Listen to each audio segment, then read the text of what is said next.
नमस्कार, बहुत बहुत स्वागत है आप सबका। मैं हूं और आप देख रहे हैं सेहत से जुड़ा हमारा खास कार्यक्रम हेल्थ गुरु।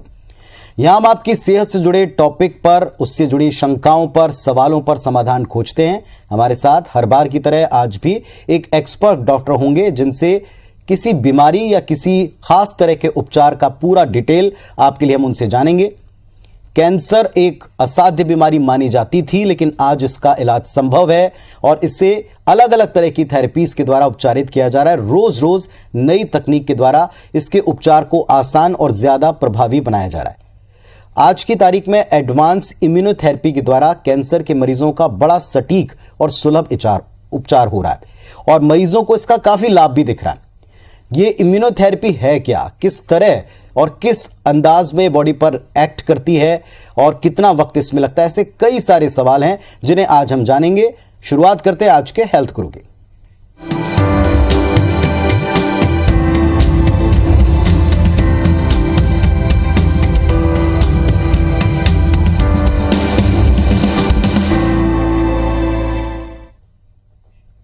तो हेल्थ गुरु में आज हम इम्यूनोथेरेपी के बारे में जानेंगे और सब कुछ जानने की कोशिश करेंगे। हमारे साथ में आज रामकृष्ण केयर हॉस्पिटल रायपुर से एक्सपर्ट के तौर पर डॉक्टर देबा दुलाल बिस्वाल साहब हैं, जो कि सीनियर कंसल्टेंट हैं, मेडिकल ऑन्कोलॉजी में एक्सपर्टाइज रखते हैं और साथ ही साथ ये एक नई तकनीक के बारे में या विज्ञान ने जो खोज की है उपचार में इसका कैसे इस्तेमाल, उस पर पूरी डिटेल देंगे। डॉक्टर साहब नमस्कार, बहुत स्वागत है आपका। नमस्ते, मैं डॉक्टर देबा दुलाल बिस्वाल और आज मैं thank you for inviting me जी। आज हम इम्यूनोथेरेपी के बारे में बात करेंगे और मेरा स्पेशलाइजेशन है कैंसर जी। और कैंसर के कैंसर आप जैसे डरावना शब्द है तो ये इसके ऊपर बहुत सारे तरह के ट्रीटमेंट लास्ट सालों साल से बनाया जा रहा है जी। और उसमें हम लोग दवाई देते हैं। जो कीमोथेरेपी है या इम्यूनोथेरेपी है उसको ऐसे मतलब वो लोकल थेरेपी नहीं, उसको कहते हैं सिस्टमिक थेरेपी। मतलब थोड़े छोटे छोटे से सवाल हैं। हाँ। मैं इन्हीं से शुरुआत करूंगा। इम्यूनोथेरेपी के बारे में थोड़ा बताएं। इम्यूनिटी के बारे में बहुत कुछ हमने कोविड काल में एक शब्द नया सुना, लेकिन इम्यूनोथेरेपी के बारे में बहुत से लोग नहीं जानते। इम्यूनोथेरेपी है कि ये पुलिस सिस्टम है शरीर का। अच्छा। हमारे शरीर में ही रहता है और ये लड़ाई करता है किसी भी शरीर को नुकसान पहुंचाने वाले किसी भी चीज से वो लड़ाई करता है। आपकी अंदरूनी ताकत, तो आपको कोई वायरस इन्फेक्शन करता है जैसे कोविड, जैसे बैक्टीरिया इन्फेक्शन करता है, आपको बुखार हो जाता है, तो शरीर में जो सोया पड़ा हुआ इम्यूनिटी सेल्स हैं वो जगते हैं, उसको वो एक्चुअली स्टिमुलेट करता है और वो जगते हैं। आप देखे होंगे आपको कोई सर्दी हो गया तो 2-3 दिन के बाद वो सर्दी ठीक हो जाता है या 1 हफ्ते के बाद। तो क्या हुआ ना, इम्यूनिटी आपके शरीर में ही था, उसको इसने जाके स्टिमुलेट किया, इम्यूनिटी सेल बने और उसके साथ लड़ाई हुआ और at the end immunity cell उसके ऊपर जीत किया और आपकी सर्दी भागी। और इसके बाद जितनी बार भी सर्दी अटैक करेगी उसी सीजन में आपको नहीं होगा। तो ये ब्यूटीफुल इम्यूनोथेरेपी की है कि ये एक एक्टिव इम्यूनाइजेशन आपके जो एक्सटर्नल एजेंट है, जो भी आपको हानि करने जा रहे हैं उसके अगेंस्ट में खड़ा कर देता है ताकि नेक्स्ट सीजन तक उसके ऊपर कोई अटैक ना हो सके। ऐसा बैक्टीरिया के ऊपर भी है, फंगस के ऊपर भी है। लेकिन जब कैंसर की बात आता है, हमारे जितने रिसर्च हो रहे थे अभी तक ये हम कैंसर के अगेंस्ट में इम्यूनिटी खड़ा हो सकता है कि नहीं, ये एक बड़ा क्वेश्चन था कि ये ऐसा लगता था कि ये तो शरीर से ही निकला है कैंसर, तो वो कैसे, वो तो एक्सटर्नल नहीं है। तो रिसर्च में पता चला कि जो कैंसर है वो एक धोखा करता है शरीर के साथ। वो उसको बताता है कि देखो मैं तो तुम्हारे शरीर से ही निकला हूं, तो मेरे अगेंस्ट में क्यों एक्ट कर रहे हो। तो रिसर्च में ये पता चला कि अगर ये जो कैंसर है वो जो शरीर को खुद सिग्नल देता रहता है कि ये मैं तुमसे ही निकला हूं, इस कम्युनिकेशन को अगर बंद कर दिया जाए तो ये शरीर का एक दुश्मन बन गया, तो फिर इम्यूनिटी उसके अगेंस्ट में लड़ सकता है। अगर हम देखें डॉक्टर साहब कि ये इम्यूनोथेरेपी आपने बहुत अच्छी तरह समझाया कि इम्यूनिटी आपके अंदर ही है, लेकिन उनको आपको डेवलप करना पड़ता है। कैंसर को लेकर अलग अलग स्टेजेस के बारे में हमने सुना है, क्या हर तरह के स्टेज पर ये इम्यूनोथेरेपी काम कर सकती है या किसी खास स्टेज तक ही क्योर कर सकती है क्या? इम्यूनोथेरेपी लास्ट 10-15 साल में आया है जी। और ये आया तब जब केमोथेरेपी, रेडिएशन थेरेपी, सर्जरी वगैरह काम नहीं दिए, तो हमने शुरू किया इम्यूनोथेरेपी को लाना काम में स्टेज 4 से, मतलब लास्ट स्टेज पेशेंट्स को पहले एक्सपेरिमेंट में लिया गया कि कैन इम्यूनोथेरेपी क्योर और कुछ एडवांटेज दे सकता है, तो वहां पे देखा गया कि सक्सेस मिल रहा है। तो धीरे धीरे वो लोग स्टेज 3, स्टेज 2 में भी अभी इम्यूनोथेरेपी को लाने लगे हैं, ताकि यहाँ पे भी, और इम्यूनोथेरेपी स्टेज 4 से लेके धीरे धीरे मतलब छोटे स्टेज की तरफ भी जा रहा है। अभी तो ऐसे हो रहा है कुछ कैंसर्स में स्टेज 1 में भी, जो कि आगे चल के वापस भी आ सकता है, उस कैंसर में भी, उस स्टेज में भी हम उसको ट्रीटमेंट में ला रहे हैं। इसका प्रोसीजर क्या है डॉक्टर साहब, किस तरीके से? क्योंकि हमने देखा हर ट्रीटमेंट में चरण होते हैं, उसकी भी सिटिंग्स होती हैं, उसमें भी कई बार मरीजों को, तो इसमें क्या प्रोसीजर है? क्या इसमें दवाएं हैं? क्या इसमें सबका एमलगम मिश्रण क्या है? यहाँ पे जैसे मैंने पहले बोल रहा था कि कैंसर सेल शरीर को बोलता है कि मैं तुम्हारा हूं, तो मेरे अगेंस्ट में मत लड़ो। तो इम्यूनोथेरेपी उन्होंने क्या किया, अभी तो इंजेक्शन में ही अवेलेबल है। तो इम्यूनोथेरेपी क्या करता है, वो शरीर के अंदर जाता है और कैंसर को जो कम्युनिकेशन आता है, जो शरीर को जो कैंसर कम्युनिकेट करता है कि मैं तुम्हारा हूं, मुझे मत मारो, उस कम्युनिकेशन को ये बंद कर देता है। तो क्या होता है, शरीर के जो इम्यूनिटी सेल है वो फर्स्ट टाइम देखते हैं कैंसर को, अरे ये तो हमारा दुश्मन हमारे साथ ही खड़ा है। तो लड़ाई शुरू होता है और उस लड़ाई को हम जैसे इंजेक्शन में देते हैं, तो अभी के लिए तो ये बोला जाता है कि 2 हफ्ते में, 3 हफ्ते में आप बार बार इम्यूनिटी सेल को बताओ कि ये कैंसर है, इसके अगेंस्ट में लड़ो। लेकिन ये पाया गया है कि कुछ दिन के बाद ये सेल्फ खड़ा हो जाता है इम्यूनिटी थेरेपी, और कुछ दिन के बाद इसके इफेक्ट लंबे टाइम तक भी रह सकता है। तो अभी के लिए जो स्टैंडर्ड प्रोसीजर है, 2 से 3 हफ्ते में हम इंजेक्शन के जरिए, इन्फ्यूजन बॉटल के जरिए हम देते हैं और ये लड़ता रहता है। लेकिन ऐसे रिसर्च बोलता है कि कुछ लोग जो 6 महीने के बाद बंद कर दिए थे, 10 साल तक भी जी रहे हैं। इसका मतलब ये मेमोरी सेल क्रिएट कर देता है, एक्टिव इम्यूनिटी क्रिएट कर देता है कि वो कैंसर एक बार अगर उसको निस्ते नाबूद कर दिया तो खड़ा भी नहीं हो सकता। ये मैं हर पेशेंट के लिए नहीं बोल रहा हूं, लेकिन कुछ सिलेक्ट पेशेंट में ऐसा भी हो सकता है कि परमानेंटली वो कैंसर खड़ा ही नहीं हो सकता अगर इम्यूनिटी सेल्स वहां पे है। जी, हर बीमारी के लिए डॉक्टर साहब हमने एक चीज देखी है कि हर बीमारी में शरीर के ऊपर, लोगों के मुताबिक, अलग अलग पेशेंट के ऊपर कितना इफेक्ट डालेगी, कितना नुकसान करेगी, ये इम्पैक्ट अलग अलग होता है। तो क्या इस थेरेपी का भी हर एक पेशेंट के ऊपर अलग अलग असर है? वो किन फैक्टर्स पर डिपेंड करता है? जी, जैसे आपको पता है कि पुलिस सिस्टम है इम्यूनोथेरेपी जी, और अगर आप पुलिस को खुला छोड़ देते हो तो पुलिस आपके निहत्ते इनोसेंट लोगों के ऊपर भी कभी कभी ज्यादा कर सकती है कार्रवाई। तो इम्यूनिटी भी ऐसा ही है, अगर इसको उसका साइड इफेक्ट उसी से शुरू होता है कि अगर इम्यूनोथेरेपी से इम्यूनिटी सेल को आपने पूरा पावर दे दिया, पूरा मिलिट्री शासन कर दे दिया, तो वो उनको थोड़ा जो इनोसेंट बाईस्टैंडर है उनको भी कर सकता है।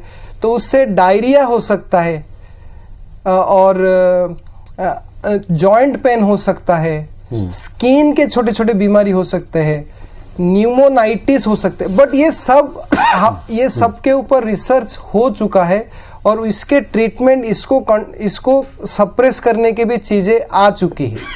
तो साइड इफेक्ट जैसे बाल गिरना, केमोथेरेपी से साइड इफेक्ट कम होता है, काफी कम होता है, क्योंकि ये काफी टारगेटेड जैसे काम करता है। तो उस हिसाब से ये सबसे एडवांस ट्रीटमेंट है और सबसे डिजायरेबल ट्रीटमेंट है अभी के डेट में। जी, कीमोथेरेपी के बारे में भी लोगों को वैसे तो बहुत कम पता था, लेकिन आज की तारीख में लोग गूगल करके और तमाम रिसर्च को पढ़ के बहुत कुछ जानते हैं। क्या कीमोथेरेपी से ये पूरी तरह डिफरेंट अटैक करती है या ट्रीट करती है, क्योर करती है? कीमोथेरेपी और इम्यूनोथेरेपी को लोग बाग कई बार एक जैसा ही पाते हैं। नहीं, इसमें मैं एक एग्जांपल दूंगा। सपोज कीमोथेरेपी कैसे काम करता है, एक बिल्डिंग के अंदर 2 टेररिस्ट घुस गए तो मिलिट्री को बुलाया जाता है और मिलिट्री क्या बोलता है, पूरा बिल्डिंग को ही उड़ा दो, है ना। लेकिन इम्यूनोथेरेपी क्या करेगा, ऐसे नहीं करता। इम्यूनोथेरेपी ढूंढता है कि ये टेररिस्ट को किसने भेजा है, इसका फंडिंग कौन करता है, उस आदमी को जाके पकड़ो। तो ऐसे होता है कि जैसे इम्यूनोथेरेपी ऐसे करता है कि आपके पुलिस सिस्टम में कभी कभी उसके जो ऊपर बैठे हैं बॉस, उनको दबा के रखते हैं कि आप उनको मत पकड़ो। इम्यूनोथेरेपी में ऐसा होता है कि आप छोड़ देते हो पुलिस को, जाओ, आपको जो भी यहाँ पे जो भी खराबी हो रहा है पकड़ो। तो ऐसा है इम्यूनोथेरेपी कि पुलिस सिस्टम को छोड़ दिया जाता है कि जाओ हमारे जो भी दुश्मन है उसको पकड़ो। तो इम्यूनोथेरेपी क्लासिकल ट्रीटमेंट है, सबसे पुराना ट्रीटमेंट है, सबसे मतलब उसके ऊपर ट्रस्ट आ चुका है, उसके ऊपर सब रिसर्च हो चुके हैं, साइड इफेक्ट पता है, स्टैंडर्ड थेरेपी है और लास्ट 70 साल से ये चल रहा है। इम्यूनोथेरेपी लास्ट 10 साल से आया है, कॉस्टली है, लेकिन ये काफी एडवांस है। मतलब आप अपनी इम्यूनिटी सेल को ही आप यहाँ पे छोड़ते हो आप ट्रीटमेंट करने के लिए, आप बाहर से किसी की हेल्प नहीं लेते हो। सिर्फ इम्यूनोथेरेपी में ये अपने इम्यूनिटी सेल को जगा देता है कि आपको देखो ये दुश्मन है, आप इससे लड़ाई करो। और मैं आपको ये बोलना चाहता हूं कि हमारे इम्यूनिटी सेल काफी स्ट्रांग है। अगर एक बार वो जग गए और उन्होंने देख लिया कि ये हमारा कैंसर जो है ये शरीर को डैमेज करता है, they are very powerful, they destroy it. आप इस मतलब केमोथेरेपी से भी काफी स्ट्रांग है ये लोग और काफी बेटर आपको हेल्थ देते हैं। एक बात, हर एक थेरेपी के जैसे कीमोथेरेपी है उसके भी कुछ साइड इफेक्ट्स हमने देखे हैं। क्या इम्यूनोथेरेपी के कुछ साइड इफेक्ट्स हैं तो कितने समय तक रहते हैं? क्या उनका अलग से ट्रीटमेंट या उनके लिए कोई प्रिकॉशन लेना होता है? नहीं, ये प्रिकॉशन तो नहीं है, ये अपना ही इम्यूनिटी सेल खड़े हो जाते हैं। सिर्फ इतना है कि ये कभी कभी एक्सेस इम्यूनोलॉजिकल सेल्स के वजह से थोड़ा बहुत साइड इफेक्ट होता है, लेकिन वो कंट्रोलेबल है। वो हमें पता चल चुका है कि वो क्या क्या कर सकते हैं, उस हिसाब से हम उसको ट्रीट कर सकते हैं, लिमिट में है। ऐसा कुछ जानलेवा या ऐसा कुछ बहुत बड़ी ये नहीं है। मैं अपने दर्शकों को ये बता दूं कि जब हम डॉक्टर साहब से बातचीत कर रहे हैं तो आप नीचे टेलीविजन स्क्रीन के ऊपर एक नंबर फ्लैश होता हुआ देख रहे हैं। आप किसी भी कोने में प्रदेश या देश के हैं तो आप इस नंबर के ऊपर कांटेक्ट करके डॉक्टर साहब से सीधे उनकी टीम से कांटेक्ट कर सकते हैं। आप पर्सनली इस थेरेपी के बारे में, इस ट्रीटमेंट के बारे में अगर कोई भी प्रश्न, शंका या सवाल रखते हैं तो आप सीधे इस नंबर के ऊपर भी कॉल करके पूछ सकते हैं। फिलहाल हम डिटेल्स डॉक्टर साहब से जाने। डॉक्टर साहब, जैसा आपने खुद चर्चा में कहा कि कैंसर के बारे में लोग डरते हैं, थेरेपीज को लेकर लोगों में बहुत संशय है, डर है, साइड इफेक्ट्स को लेकर डर है। एक और मिथ डर लोगों के बीच में है कि कैंसर का ट्रीटमेंट आपके अपने आसपास नहीं होता, आपको दूर बड़े शहरों में ही जाना पड़ता है, और अगर नई थेरेपी है तो बिल्कुल यहाँ नहीं, आप दूर जाएं तभी इलाज होगा। उनको आप क्या बोलोगे? देखो, मेरा ट्रेनिंग हुआ था मुंबई में जी, मेरा फर्दर ट्रेनिंग हुआ था कोलकाता में, और मैं यहाँ ट्रीट करना चाहता हूँ रायपुर में। आपको दवाई हर जगह मिल जाता है। आपको दिल्ली, बॉम्बे, यूएसए में भी जो दवाई है, इंडिया में वो सब दवाई यहाँ पर है। तो दवाई और रायपुर के शहर में मिल जाता है, और रायपुर से भी छोटे शहर में भी मतलब इसको अवेलेबल किया जा सकता है। अगर उसमें तो करेंटली तो मैं इतना बोल सकता हूँ कि रायपुर में वो सब ट्रीटमेंट मौजूद है जो आज के डेट में दिल्ली, बॉम्बे या बाहर ट्रीटमेंट है। सिर्फ ये है वो जो खर्चा है, वो खर्चा इम्यूनोथेरेपी में थोड़ा ज़्यादा है, और केमोथेरेपी वगैरह वो सब तो अभी फ्रीली सरकार फ्री में दे रहा है। तो ट्रीटमेंट तो as per international standard, international protocol के हिसाब से हमारे रायपुर में आराम से मिल जाता है।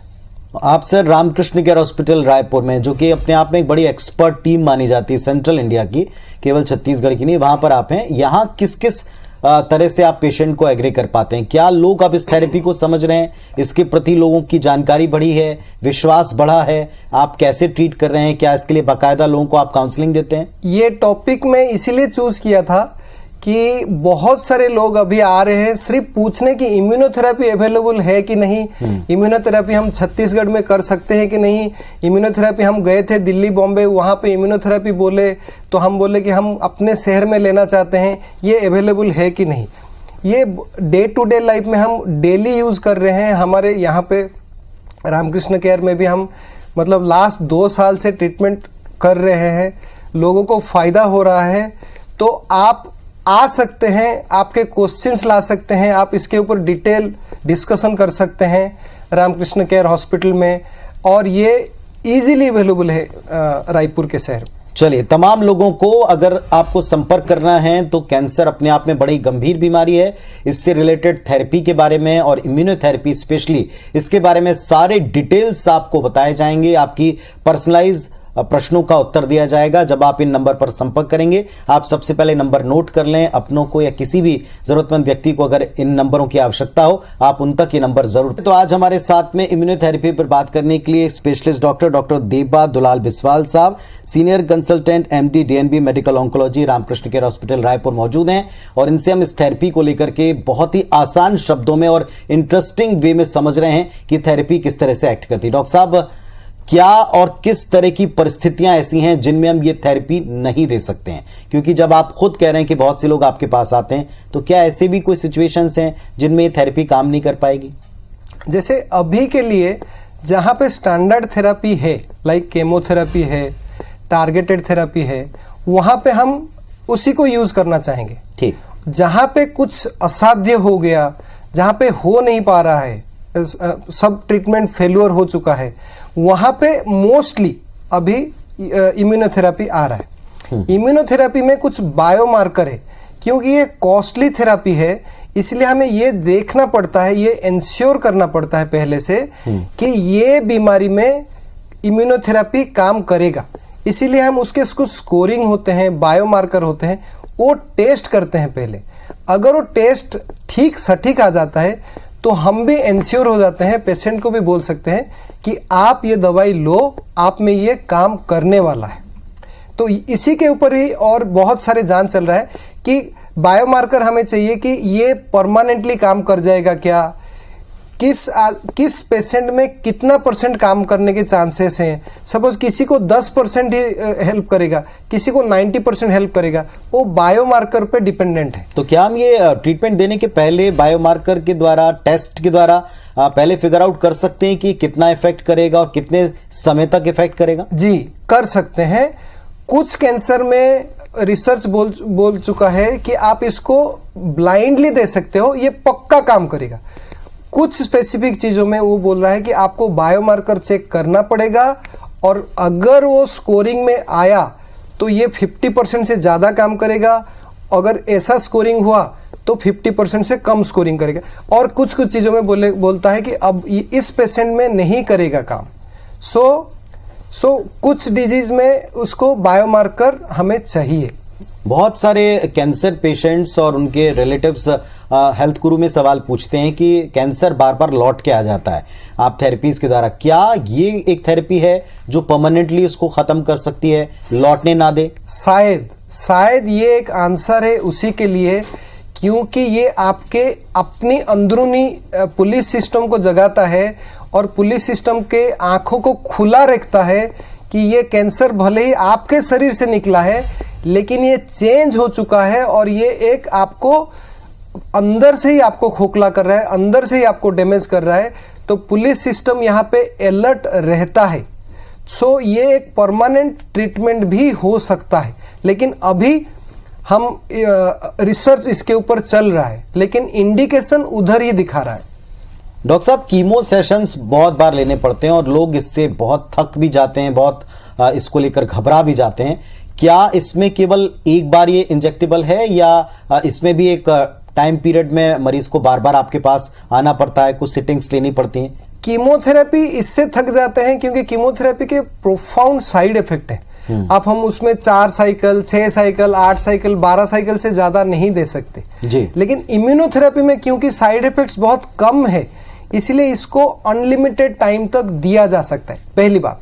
सेकेंड, जहां पे हम क्यूरेटिंग सेटिंग में होते हैं तो वहां पे रिसर्च हमें बोल के रखा है कि आप यहाँ पे 12 सेशन करने से ही हो जाएगा, यहाँ पे आपको 3 साल देना है, 2 साल देना है। तो स्पेसिफिक बीमारी में ये स्पेसिफिकली मेंशन किया जाता है कि कितना देने से हो जाएगा।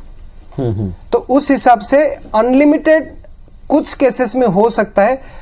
असाध्य बीमारी है, मतलब पेशेंट बेड पे लेटा है, कुछ भी नहीं हो पा रहा है, तो वहां पे हम तब तक देते रहते हैं जब तक पेशेंट खड़ा ना हो जाए, जब तक पेशेंट ठीक ना हो जाए। तो वहां पे तो अनलिमिटेड ही है, मतलब 2-3 हफ्ते में एक इंजेक्शन चलता रहता है। लेकिन क्या इन इंजेक्शंस को लेने पर या इस इम्यूनोथेरेपी को लेने पर आपको कुछ और प्रिकॉशंस लेने पड़ते हैं?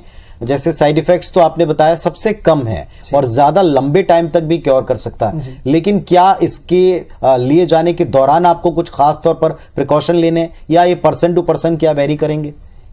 इसके effect person to person vary करेंगे कि ये बायोलॉजी, मतलब हमारे अंदर की बायोलॉजी सिस्टम पे भी डिपेंड करेगा। लेकिन प्रिकॉशन एज सच कुछ नहीं है। जैसे कोई पेशेंट बीमार है, बहुत वीक है, तो ऐसे ही वो बेचारा घर में रहता है, तो कोई प्रिकॉशन ऐसे स्पेसिफिकली नहीं है। आप इस थेरेपी को डॉक्टर साहब कैसे लेते हैं? क्योंकि हमने देखा है कैंसर किसी के भी परिवार में अगर किसी सदस्य को एंटर कर जाए, पूरा परिवार उससे इफेक्टेड हो जाता है, बहुत ही निराशा में चला जाता है। इस थेरेपी को आप किस तरह से लेते हैं? आपसे हम जितना सुन समझ रहे हैं, एक बून की तरह लग रहा है, एक वरदान की तरह लग रहा है। यस, वरदान तो है, वरदान है। यहाँ पे हम केमोथेरेपी को मना नहीं कर रहे हैं, टारगेटेड थेरेपी भी है, रेडिएशन भी है, सर्जरी है, सब कुछ है। उसके ऊपर हमें एडिशनली इम्यूनोथेरेपी का एडवांटेज मिल रहा है साइड इफेक्ट के बिना। एक इशू यहाँ पे है कि हर पेशेंट को हर स्टेज पे नहीं दे सकते, उसके लिए बायोमार्कर है। और दूसरा है कॉस्ट ऑफ थेरेपी, इसका अभी करेंटली कॉस्टली है, एक्सपेंसिव है। और लेकिन ये होप तो है कि जब ये चीजों पे इंडियन फार्मास्यूटिकल्स के हाथ लगेंगे तब ये काफी रेट कम हो जाएगा। मैं आपको जैसे एक टाइम पे टारगेटेड थेरेपी 1.5 लाख 2 लाख का मिलता था, अभी 5,000 10,000 मिलता है, क्योंकि इंडियन फार्मास्यूटिकल कंपनी हमेशा दुनिया को दवाइयां देते रहे हैं। तो क्या अभी इस पर भारत की कंपनीज ने काम शुरू नहीं किया? अभी हम डिपेंडेंट है? अभी हम डिपेंडेंट हैं। ये सिर्फ कुछ कंपनियों के मोनोपोली पे चल रहा है, उनके हाथ में है। जैसे जैसे ये इंडिया के अपने कंपनीज के हाथ में आ जाएंगे, और काफी क्लोज है, सिर्फ इसमें ये प्रॉब्लम है कि पेटेंट लगा है, वरना हमारे पास भी मॉलिक्यूल्स हैं, लेकिन पेटेंट के वजह से और कुछ आप ऐसे लेके चलिए, नेक्स्ट 6 महीने से 1 साल के अंदर हमारे अपने इम्यूनोथेरेपी होंगे। चलिए, आपकी बातों से बड़ा ही विश्वास जागा है डॉक्टर साहब, और आपकी बातों से एक विश्वास के साथ साथ ये एक होप भी है, उम्मीद भी है कि आने वाले वक्त में इस गंभीर बीमारी को क्योर करने में इस इम्यूनोथेरेपी, इससे हम चमत्कारिक परिणाम लोगों के सामने रख पाएंगे, लोग इस बीमारी से क्योर हो पाएं। अव्वल तो ये बीमारी ही ना हो, और अगर हो जाती है तो फिर आप इस थेरेपी के द्वारा तमाम ट्रीटमेंट्स के साथ साथ जल्दी क्योर हो पाएं। ये कार्यक्रम का मकसद था, और आप डरे नहीं, घबराएं नहीं। जाते जाते आपको फिर याद दिलाता हूं मैं, उन नंबर्स के ऊपर कांटेक्ट करें, सीधे डॉक्टर साहब से, उनकी टीम से मिलें, ताकि आपकी शंकाएं, आपके डर, सबका समाधान हो, सवालों के जवाब मिले। डॉक्टर साहब, बहुत धन्यवाद आपका हेल्थ गुरु में आकर इतनी इंपॉर्टेंट इंफॉर्मेशन और नई टेक्नोलॉजी के बारे में हमें बताने के लिए। बहुत धन्यवाद सर। Thank you.